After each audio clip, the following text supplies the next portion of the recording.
nos parece importante también presentar y compartir con ustedes este trabajo porque habla de los vínculos que establecemos al interior de la coordinación para poder difundir el trabajo que se está haciendo. El trabajo que ha hecho la doctora Marta Cuevas pues tiene, digamos, como diferentes salidas. Ha escrito muchísimos artículos, tuvimos la presentación de un libro, pues hay un trabajo de investigación muy grande, pero la idea fue poder plasmar la riqueza de un trabajo interdisciplinario y de los resultados que este proyecto tiene en un proyecto de divulgación. Pues ya, no me extiendo más, les agradezco muchísimo, es un trabajo muy interesante que nos van a presentar. Gracias Mónica, gracias. Buenos días. Sí, sí. Buenos días a todos. Se realizó esta exposición en el área de comunicación enlace y tuvimos el interés, por un lado, de difundir la importancia que tiene esta colección, pero también porque se asocia a dos situaciones importantes. Una, la conclusión durante 2018 del trabajo de restauración y conservación de toda la colección, que ahorita les platico la magnitud, y por otro lado también la conclusión del trabajo de catalogación y de investigación. Y asociado a esto, también el año pasado se cumplieron 60 años de la inauguración del Museo de Sitio por parte de Alberto Ruz y 80 años este año desde el reconocimiento de un museo en Palenque, aunque era un museo de madera, etcétera, pero los arqueólogos ya hablaban desde hace 80 años de la existencia del mismo. Bueno, nuestro trabajo, en el proyecto que desarrollamos en el caso de Palenque, tiene que ver con las colecciones del Museo de Sitio, y este proyecto lo llevamos con la responsabilidad de Luz de Lourdes Herbert, quien coordina todo el trabajo de restauración, y yo que coordino la parte de investigación. Y bueno, los antecedentes de por qué hacemos este proyecto es precisamente porque en estos museos, a pesar, como en este caso, de la antigüedad que tienen, nunca se había llevado a cabo un trabajo ni de conservación de la colección. Recuerden que siempre en el instituto lo que normalmente se atiende son las salas de exhibición, las piezas que están en exhibición, pero todo el resto del acervo que está depositado en las bodegas no se le pone ninguna atención, entonces no había catalogación, no sabíamos qué piezas harían ni cuántas, ni estaban todas ellas intervenidas por restauración. Entonces ese fue el punto de... ¿La que sigue? El punto de inicio de nuestro proyecto. Entonces en 2010 trasladamos las colecciones a un almacén que se había construido en ese momento, porque este museo, digamos, nuevo del año 2000 no había incluido la construcción del almacén. Entonces eso nos da una idea a veces que en el instituto no estamos como muy bien ubicados en cuanto a qué es lo que nos toca hacer, ¿no? Entonces trasladamos las colecciones y se dio inicio al trabajo a la par siempre del trabajo de conservación, de restauración y el trabajo que realizamos los investigadores de catalogación y de investigación de las colecciones. ¿Sí? Bueno, la colección en particular de incensarios efigie ha sido la que más trabajo ha requerido por parte de las dos disciplinas, restauración e investigación. Y esto se debe a lo siguiente, ¿no? El depósito de estas piezas es un caso único en el área maya y en Mesoamérica. No se sabía desde las excavaciones iniciales de Alberto Ruz en 53 y 54, no se sabía que iba a existir estas piezas enterradas dentro de los basamentos, y posteriormente en 1970, en los 90s, que continúan las excavaciones y los hallazgos de las piezas, nadie entendía qué hacían enterrado las piezas ahí, y además en las condiciones en las que se encontraban. Entonces, a pesar de que en distintos momentos habían sido intervenidas las piezas, Alberto Ruz trabajó con Hipólito Sánchez, un dibujante y seguramente un técnico restaurador que intervino en las colecciones. Después, en distintos momentos ha trabajado la coordinación con algunas piezas o el ENCRIM, y ya digamos que el acelerador al fondo fue a través de este proyecto, en donde se atiende las 3 toneladas de cerámica de incensarios que se han recuperado hasta la fecha. Entonces, en primer lugar se intervinieron las piezas que digamos que pudieron ser detectadas por los arqueólogos, digamos que sin duda, muy deterioradas, pero que no había la mayor duda. Pero teníamos muchísimo material, muchísimos fragmentos depositados en cajas que no sabíamos realmente si podía formar piezas o no. Nosotros los arqueólogos nada más podíamos detectar en algunos casos formar los mascarones centrales o parte del cuerpo de la pieza, pero no podíamos saber. Entonces, la exposición lo que quiere también es mostrar el trabajo interdisciplinario, o sea, medular, o sea, no hubiéramos podido desarrollar un conocimiento sobre esta colección si no hubiéramos trabajado a la par. Es muy llamativo, en particular porque esta pieza que está registrada en esta excavación, en el Templo de la Cruz, los arqueólogos no registraron ni siquiera la existencia del desplante de la pieza que estaba enfrente a esta. Ellos solamente registraron esta y esta no. Bueno, entonces después nos dimos cuenta que existía, o sea, que había algo más, pero fue a través del trabajo de restauración que ha realizado Gabriela Mazón, que ella fue la que se da cuenta y rescata una pieza que está prácticamente completa, ¿no? Entonces, ella ha sido una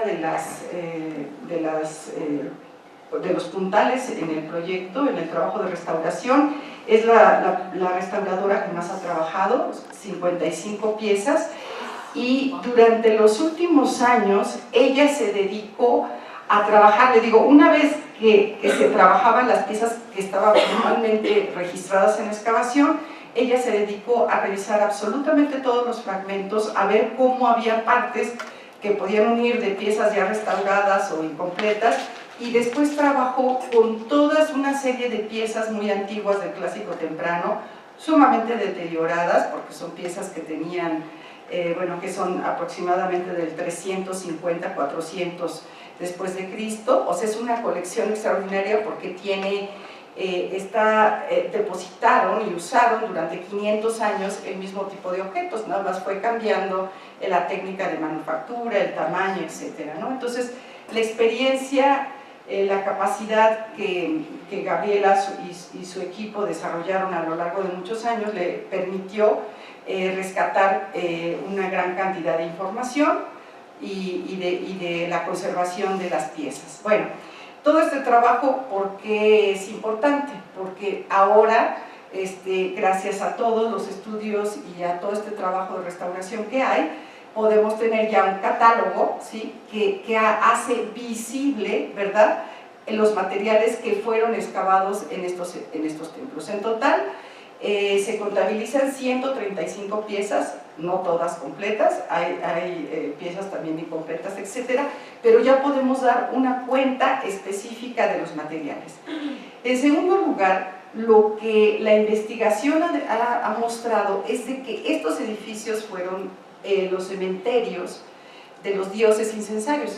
Estos objetos eran los objetos de culto donde estaban representados los incensarios, y a su vez estaban enterrados precisamente en los edificios que tienen una serie de tableros con inscripciones jeroglíficas que los epigrafistas han podido descifrar, y donde se sabe que fueron dedicados a los dioses patronos, ¿no?, que se ha conocido comúnmente como G1, G2 y G3. Bueno, entonces la suma de información arqueológica que tiene que ver con todos estos objetos enterrados, más la información que hay en los textos epigráficos y en la iconografía, o sea, permite hacer ya una reconstrucción acerca de los planteamientos, las creencias que ellos tenían sobre la cosmogonía, sobre el origen, ¿verdad?, de los dioses y sobre el origen de la vida. Entonces yo creo que en la actualidad Palenque va a ser reconocida como, digamos que uno de los factores principales de importancia que tuvo Palenque en términos del área maya es que debió de haber sido reconocida como el lugar que dio origen a los dioses y a la vida. Y esto también va aparejado, todos estos conceptos que ellos desarrollaron, con el hallazgo o la presencia de fósiles marinos en toda esta región.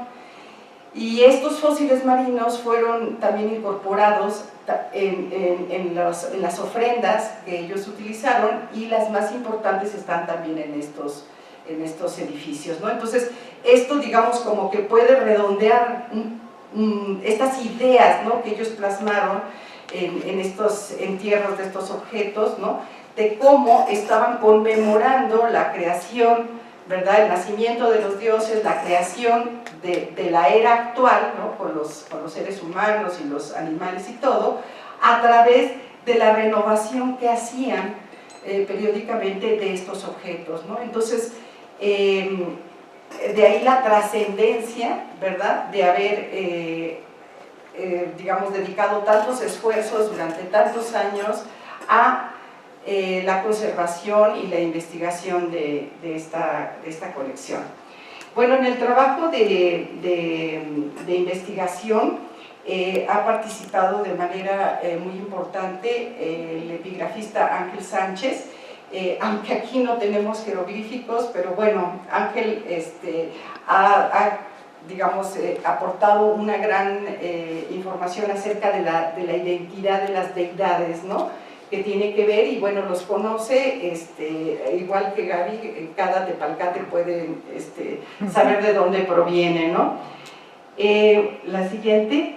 Para desarrollar esta exposición contamos con el apoyo de Mariana Pascual, quien ella, digamos, que me guió en la forma, en la metodología para desarrollar los contenidos que iba a llevar la exposición. Entonces, en una, digamos, una cara de la exposición se muestran precisamente estas grandes temáticas que han sido, digamos, las problemáticas que hemos detectado en la investigación, y que tiene que ver precisamente sobre esta pregunta, ¿no?, de que por qué estaban enterrados, y por eso la muestra se llama así, ¿no?, un hallazgo insospechado, porque era algo que nadie sabía que se iba a encontrar al interior de los edificios, que nadie esperaba, y que nadie sabíamos a qué se debía ese depósito, ¿no? Entonces se seleccionaron las fotografías de excavaciones. También en la exposición, por supuesto que además de Mónica, que ahorita ella les va a presentar todo el diseño de la exposición, participó Carlos Molina. Si quieres pasamos a la siguiente. Bueno, creo que aquí no viene, pero lo van a poder ver en la muestra. Los dibujos maravillosos que desarrolló y que hacen, digamos, reconstrucciones de cómo debieron algunas de las etapas haberlas llevado a cabo en tiempos prehispánicos, ¿no? La otra parte de la cara contraria a esta información es una galería de incensarios, una muestra que se eligió de diferentes épocas, con diferentes motivos, y digamos, se destaca aquella característica particular que tiene que ver con la pieza, ¿no? Entonces, de esta manera lo que se trata es de que el público pues pueda tener un conocimiento general de cómo se encontraron los objetos, cómo fue necesaria la participación de los restauradores para poder recobrar y reconocer los objetos, ¿no? Porque definitivamente el registro de estas piezas que requerimos forzosamente para hacer un estudio de ellas, pues requiere contar con las piezas restauradas. Y entonces en la exposición se explican estos aspectos, las conclusiones de investigación a las que hemos llegado, y después se ponen estos ejemplos, ¿verdad?, de las piezas ya restauradas y con un contenido, digamos, muy sencillo, pero también que lo que trata es de mostrar estas peculiaridades de cada una de las piezas, ¿no? Es una colección extraordinaria. Los edificios no han sido concluidos de excavar y nosotros confiamos en que no lo hagan pronto, porque ha sido mucho trabajo el poderlo hacer y, o sea, poder llegar a finalizar todo lo que habían recobrado durante décadas los arqueólogos. Entonces, por el momento creemos que si no hay un motivo importante de investigación, pues deberían de mantener las excavaciones detenidas en los basamentos, que es donde enterraron estos objetos, ¿no? Bueno, pues entonces ahora le doy la palabra a Mónica, que va a explicar lo del diseño. Buenos días. Primero que nada les quiero contar que esta exposición la heredé de una compañera que estaba aquí antes, que se llama Alma. Ella había ya establecido una serie de características porque le habían pedido que fuera itinerante la exposición. Justo después se desarrollaron ya estas mamparas, un proveedor las hizo, se hicieron prototipos para llegar a esta mampara que pudiese transportarse de manera relativamente fácil, porque aún así no es fácil, porque pesa, ¿no? Pero si no pesa, no tiene esta estabilidad para que no se caiga. Entonces, tenemos que enviarlas con ciertas características de embalaje y de transporte para que no sean deterioradas en su proceso de viaje, ¿no? Entonces, pues como ya les comentaba Marta, hay pues en el instituto y en muchos museos en México y en el mundo este problema que para lograr hacer una exposición llega a ser algo complicado, ¿no? Muy caro. Entonces esta es una forma relativamente sencilla de hacer que las personas puedan disfrutar de los procesos que realiza el instituto para poder tener piezas como estas, ¿no? Entonces las características que Marta les explicaba que tienen y de todo este trabajo, tratamos de establecerlas en dos sentidos. Uno, como ya les explicaba, estas mamparas son, bueno, ya les decía, desmontables, de doble vista y tienen doble discurso. Sin embargo, si ustedes ven cada mampara, es un discurso independiente, digámoslo, ¿no? Entonces se entiende perfectamente cuando leen cada mampara, la pueden leer al frente y al reverso. Claro que tiene un sentido, pero eso a veces no lo podemos controlar, ¿no? Y sobre todo tendríamos que poner señalización y a veces en los museos no se puede ni tener a un guardia o a veces no se presenta en un museo, se presenta en el jardín de la CNSPC, ¿no? Entonces, donde vamos a probar y les invito a que pasemos, pero justo es esto, son de esas dificultades que uno se enfrenta como diseñador cuando dices, bueno, sí, ok, quiero esto, ¿no? Pero entonces luego el público lo lee de otra manera porque o claramente no está dirigido o también hay una serie de condiciones que son ajenas a cómo percibe cada persona, ¿no? Entonces vamos a hacer pruebas en el jardín en estos días, los pusimos ahorita con la cara que considero que es más atractiva. Sin embargo, vamos a estar moviéndolas dependiendo de cómo observamos que la gente ve antes de que se vaya a otro lugar como su primera visita, ¿no? Entonces, el discurso 1 muestra lo que decía Marta, todo el uso, el descubrimiento, la excavación, la restauración de los incensarios de Efigie. Estas son las ilustraciones, como la parte de abajo, que Carlos Molina realizó por un periodo de cerca de un año. Estuvimos trabajando como el diseño, el guión, la selección de fotos, ¿no? Entonces cuando Marta llegó y dijo, bueno, es que queremos reflejar esto, vamos a hacer un guión, se me ocurrió que podíamos, Marta tenía ya unas fotografías increíbles que registró Martín Martínez, ¿no? Y entonces son increíbles las fotografías y conceptualicé algo que suena vano pero no lo es, como si fuera una pasarela en donde cada incensario tiene sus características, ¿no? Entonces, por un lado vemos todo este discurso y por el siguiente destacamos las fotografías, probamos fondos diferentes, que no tiene caso que les expliqué pues qué tipografía y qué fondo. Yo creo que lo importante es que logremos hacer atractivas estas piezas que de por sí ya lo son, ¿no? Son impactantes. Ayer mientras estaba mientras estaba montando las piezas ahí en el jardín, pasaban y decían, ¡guau! Las piezas, ¿no? Entonces ahí fue donde dije, bueno, no nos equivocamos en la selección de las piezas, pero también hay una relación entre el círculo azul que ven arriba, que es el texto. Marta estableció ciertas frases que relacionan al incensario con estas características peculiares de cada pieza, ¿no? Y como siempre, bueno, hay que saber también de dónde vienen estas piezas, de qué época que representan, ¿no? Y su fecha. Entonces, finalmente, pues esto es, no les queremos poner muchísimas más imágenes del proceso de diseño porque creo que lo vamos a poder ver en el jardín y esperamos que les guste y bueno, los vamos a estar observando si llegan a verla, porque finalmente, pues les digo, va a itinerarse y antes de que se vaya a algún lado, pues queremos ver qué requiere esta muestra para poder indicar el recorrido, ¿no?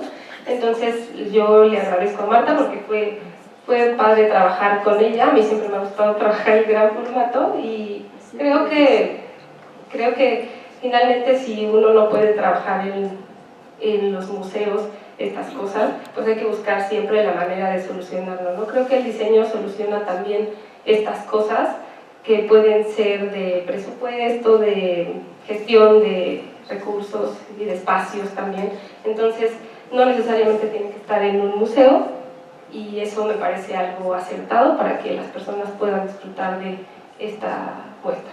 Y bueno, los invito a que pasen a la pasarela de incensarios en el jardín y ojalá les guste.